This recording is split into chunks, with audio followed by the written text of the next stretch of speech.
All right, we back, y'all. My other apparatus went dead, so we back on the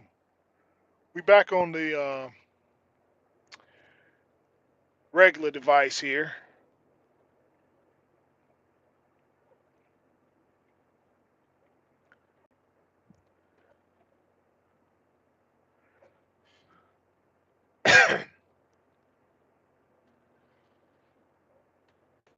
Kind of weird though. One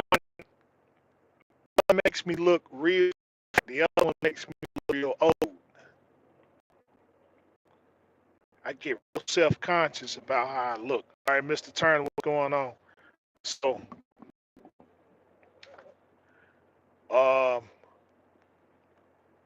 so what I'm saying is, like I said, I don't want to get up here and be a person that just ramble the whole time. Like, man, you got to be getting information up out of here. Ain't nobody gonna sit there and listen 8 whole hours and stuff, man, to a bunch of folk up there just, you know, podcasts and stuff, man. I mean, they ain't even they all right, but they ain't that interesting. You know, give people information because that's what they inquire. You know, so yeah, it can be done, and like I said, I mean, heck, even over here where I'm at, like the only reason why I don't advertise where I am is because of the contract that I signed. Say, have you ever seen a DD-15 make it to a million miles with the emissions on it? Nope. I never seen one with the no, not to make it with the emissions. No, nope, never seen one. And I'm not saying that it ain't one out there and stuff, but it ain't one out there. It ain't one out there and stuff. I ain't, the only person I seen that tried, he got close was Woody's truck. Woody got close, but he didn't. Woody got close, but he didn't make it. I think Woody got it to about 800,000. Yeah, Woody got to about 800,000 and stuff, and then he started having a bunch of issue with his stuff, but he had to sell that truck ultimately. You know, he had to sell it ultimately and stuff. But no, I haven't seen nobody with a million. Where, let me put this: I haven't seen one with a million miles that got um that got the DEF set up. I haven't seen one with a million miles, not yet, and it's a pretty good chance I ain't gonna see one. It's a pretty good chance I ain't gonna see one and stuff. That's why I like it's this one shop. It's this one shop and stuff. They made this video down there in Texas. He got a problem with, like I said, hey, he was straight up. He said he don't work on trucks. He don't work on trucks and stuff, man, that um that are emissions modified. I said, okay, cool. I understand. I just say, don't get up here and start talking. But he was kind of talking. He was kind of leaning a little bit, like, oh yeah, we can fit that type of stuff. Say, okay. So he went from that to why you shouldn't do it, why you should do it and stuff. But he didn't go in, any kind he didn't go in any kind of science. So that's what he don't have. Because if he would have put it out, if he would have put it out there and stuff, I'm like, yeah, I would have shut him down immediately. What's going on in the last 2 weeks? Been sitting since both 500,000. I've been telling them to get the problem taken care of. Right. I mean, that's when they usually go out and stuff, about 500,000. But about 500,000, that's 5 years the truck paid off. You should be selling it.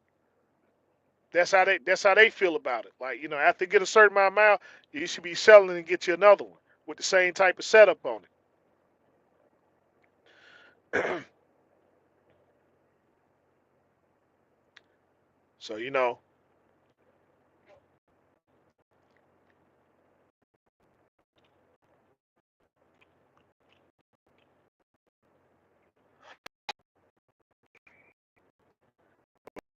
Yeah, those issues and stuff, they're just gonna keep happening, man. Till you do something about it, and keep going in the shop and stuff. It's this one guy.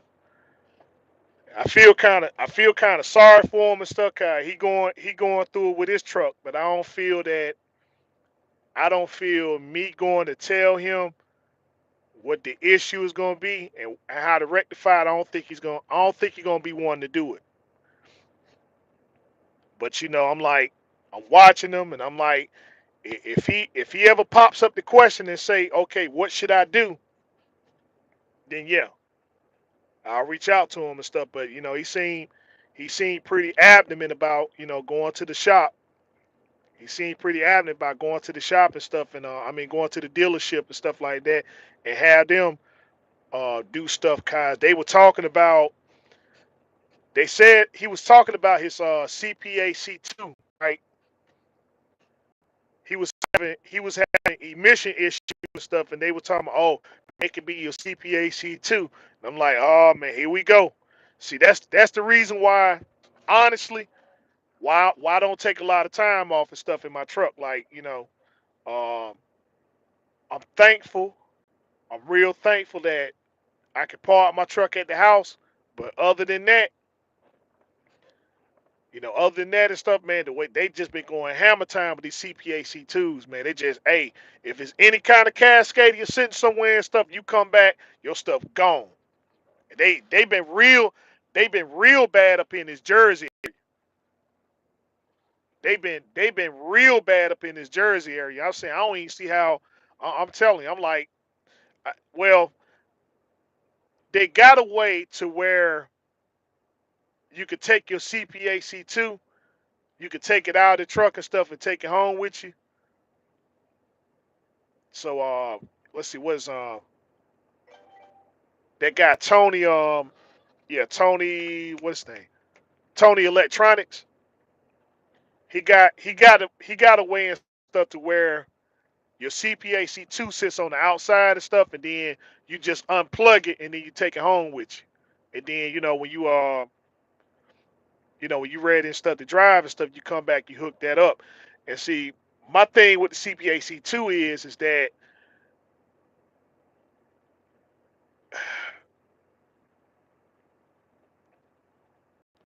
I don't know I don't know if that's a good idea to keep unplugging it and plugging it back up. That's just like um it's just like anybody own a Ford and stuff. If you got a Fox body Mustang, right? If you unplug your battery and then if you keep on hooking your battery and stuff, right, you gotta eventually your car won't crank, and that's because you gotta reset your fuel pump. You gotta reset your fuel pump and stuff, man. So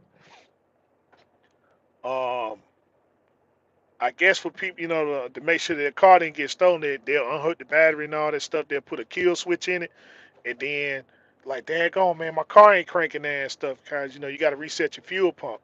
And a lot of people didn't know that. But see, that comes from, disconnecting the battery, and then, the system got to relearn itself. And so you got to run the car for 10 minutes and all that stuff there. So I'm like, you know, these CPAC 2s, I'm like, I don't know. I don't know all the intricacies and stuff about the cascading, but it's just, you know, these things they do get sophisticated and stuff like that. I'm like, I don't know if it's a good idea to just keep unplugging. You don't want to get stolen, but still, it's just, you know, plugging in and unplugging and stuff like that. I mean, these newer trucks and stuff, man, they real sensitive, especially when it comes to these computers and stuff, man. They just, well, I'm just gonna shut all the way down. But yeah, but that's been my whole thing, man. I'm like, dude, I don't even, you know, I'm not even cool with the idea and stuff like leaving my truck and stuff somewhere now.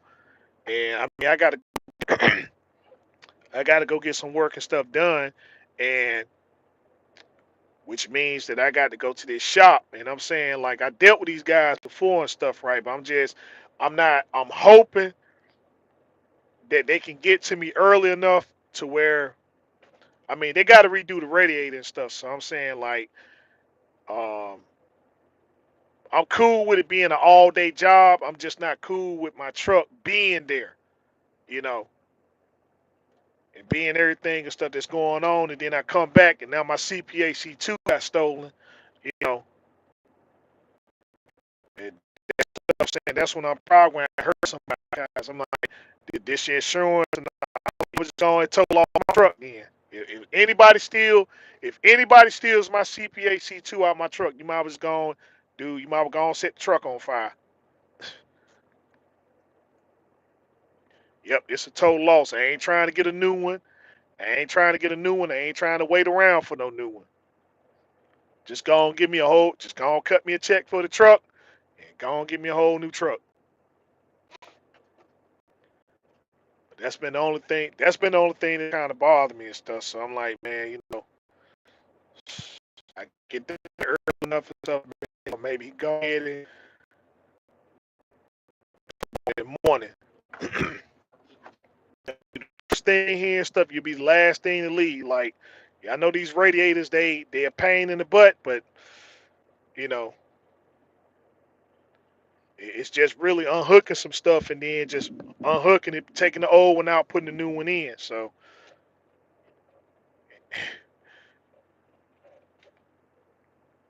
but yeah, that's where I'm at with it.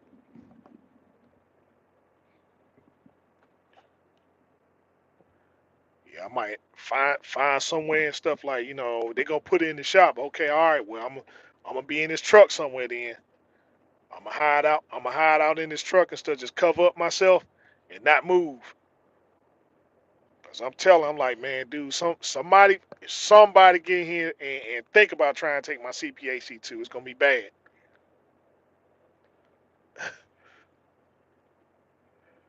But yeah, I guess I wanted to finish up the conversation from last, before my device went out and stuff. So I hope that my information that I gave was helpful. Again, I'm just trying to clear up any kind of misconceptions that people may have about getting into this business. Is that yeah, it's gonna have its, you're gonna have your ups and downs, your good days, your bad days, But overall, for somebody to tell you not to get into the business, I mean, you shouldn't be swayed by that.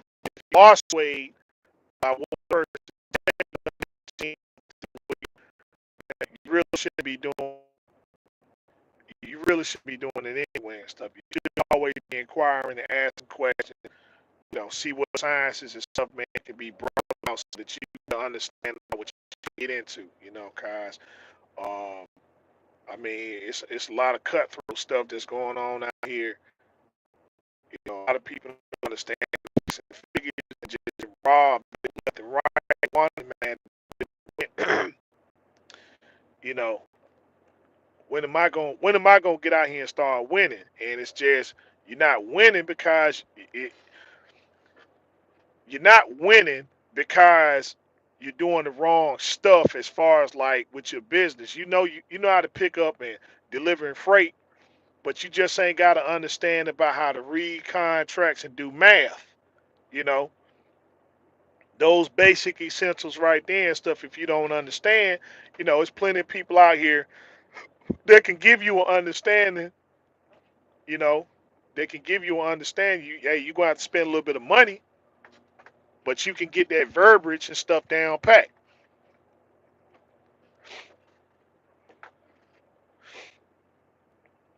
But that's all it is. Just doing simple math and stuff. I mean, hey, I didn't do it when I was in the lease program. I didn't do it, and that's why I got robbed. Over there at Dart, over there at National Carriers.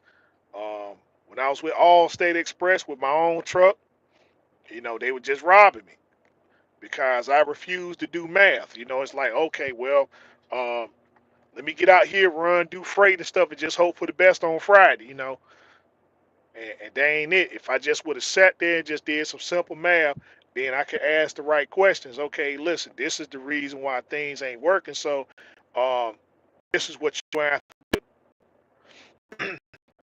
This is what you have to do. I mean, I'm over there. I say national carriers. I'm on percentage over 72%. I was 72% over there, national carriers and stuff. And so, um, but see, same thing. I do lows. I didn't get no rate confirmation sheets. I didn't know how to do math.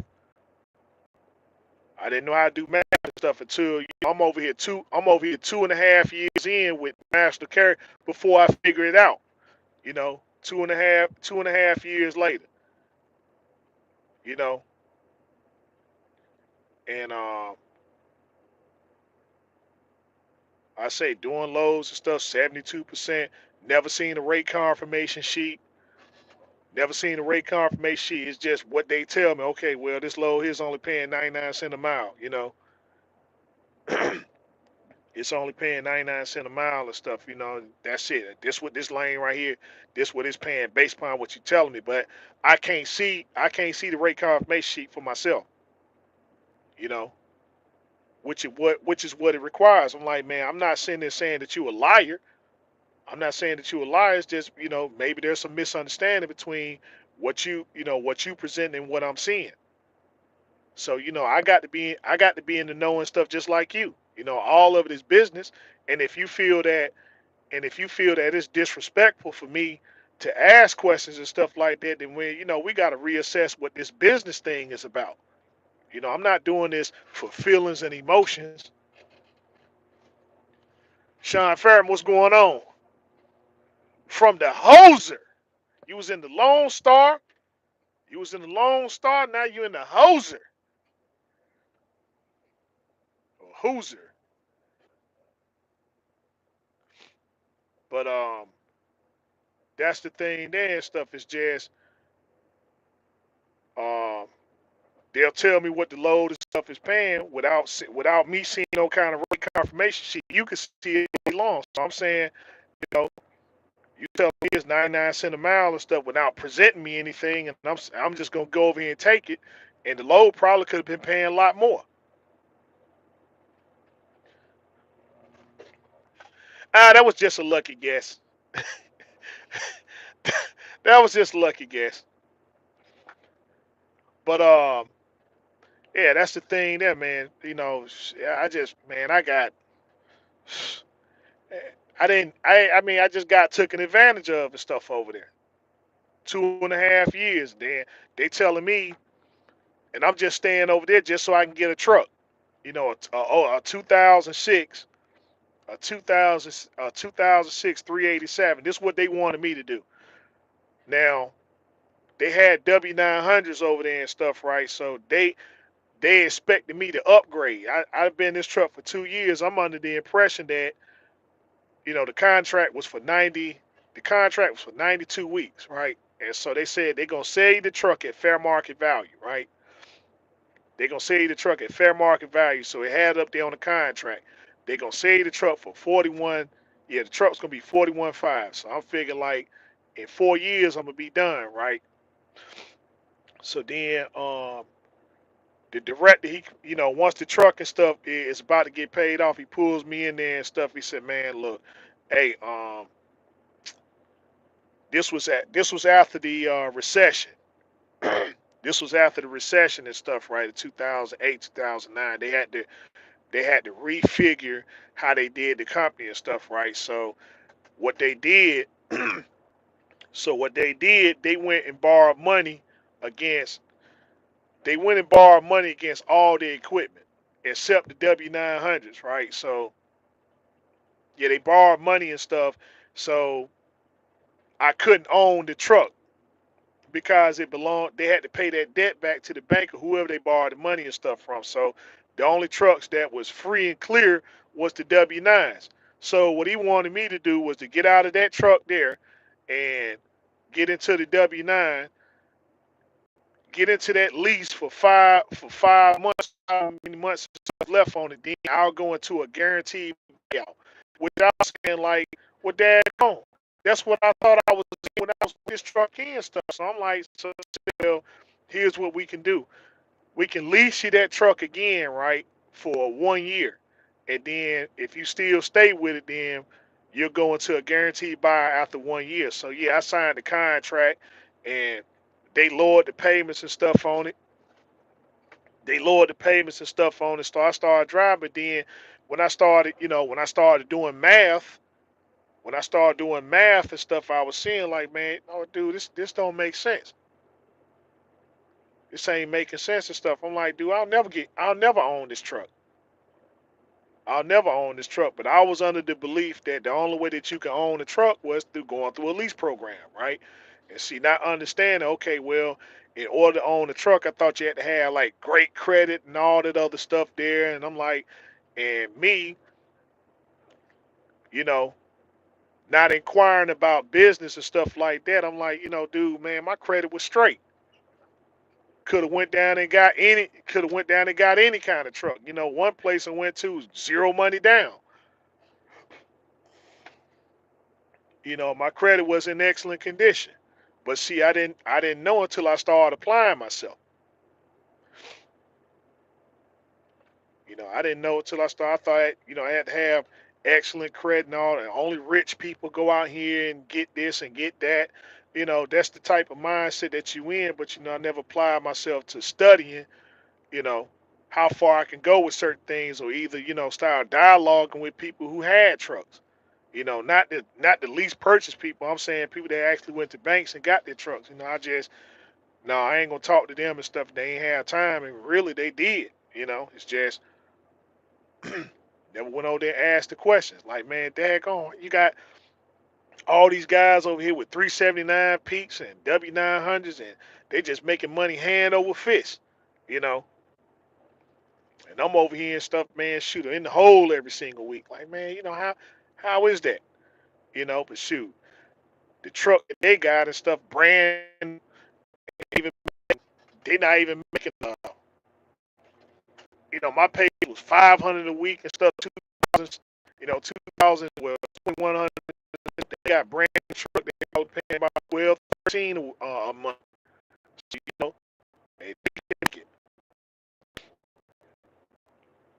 they can make it stuff like shoot. I'm saying, hey, they got the top line trucks and stuff. Just imagine they sell. Well, let me look at 379. Shoot, they was paying about $700 a month for the truck. But of course, that was 2009 and stuff. But I'm just saying, you know, you don't know, you don't know. But now that I know and stuff, I mean, hey, I put this information out here and stuff. Say, man, look, don't let people just be saying stuff just to be saying stuff.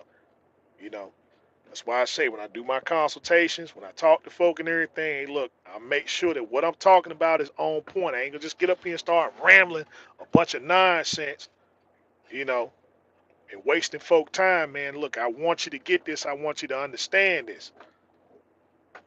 You know, there's other ways of owning equipment and stuff besides going into a lease program. Some people don't know that. They look at it the same way I look at it, like, well, these trucks are expensive, so I don't think I got that type of credit. I don't think I got that type of credit to go out there and get this type of truck. What I'm saying, it ain't what it is. It's like the bank just want to know, hey, look, where you gonna take your truck to make this money? If we loan you, we got a lot of money and stuff on the line, and we ain't trying to get this. We ain't trying to get this truck. We ain't trying to see it no more. We just want to see the money. We don't want no phone calls from you and stuff talking about, hey, listen, can you defer a few payments and stuff, guys? Things ain't going so well. You know, all they want is their money every month.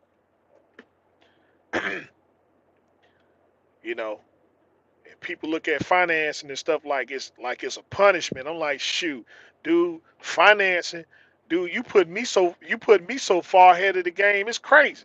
I understand what finance is about. You giving me the opportunity. All only thing you want is a minimum, right? So all you want is the minimum. So I ain't in no hurry to pay the truck off early. What for? You giving me a chance to get money.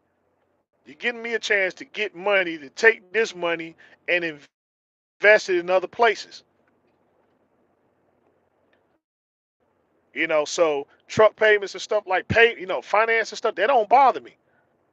That interest, I say it's a small price to pay to keep money in my pocket, right?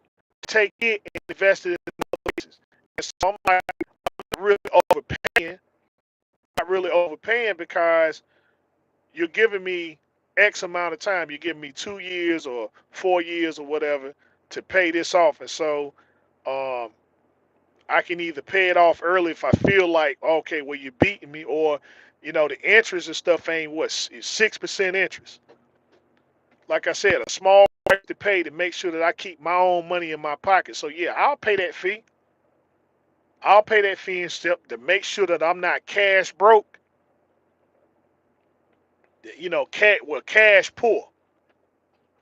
To make sure I ain't cash poor and stuff. See, yeah, I always go the finance route. I understand what finance is now and stuff. I tell them, hey man, yeah, you got the money to pay the truck straight out, but if they gonna give you the chance to finance it, hey man, go on finance it. Because what that means, you ain't got to put all your money up. And I said this a long time ago. You don't have to put you don't have to put all your money up at one hit. You still get to keep the money in your pocket.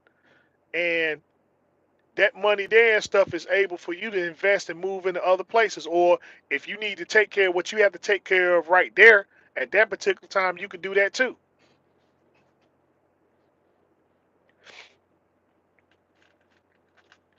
But you keep that money in your pocket to do what you need to do for your business.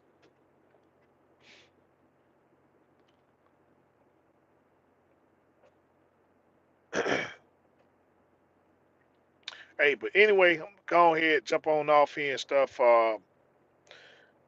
Hope that the information that I put up was helpful. Um, y'all, my contact information is up here on my YouTube page. Uh, text me first. Let me know who you are. Let me know what the subject matter is and stuff. As long as it's about trucking, I'll help you out. We'll go ahead. We'll set up a time where we can sit there and we can go into constructive dialogue. Follow me on Instagram. That's Rhode Island Red Rooster 22 on Instagram. I'm always posting up things about my 2013 Freightliner Cascadia. And with that being said, it's your man right here, the one, the only, that beautiful Rhode Island Red Rooster, telling you as always, continue your research, fact finding studies, harness on your skills every day. Till next time we talk, next time we meet. Be safe. Be easy. Peace out.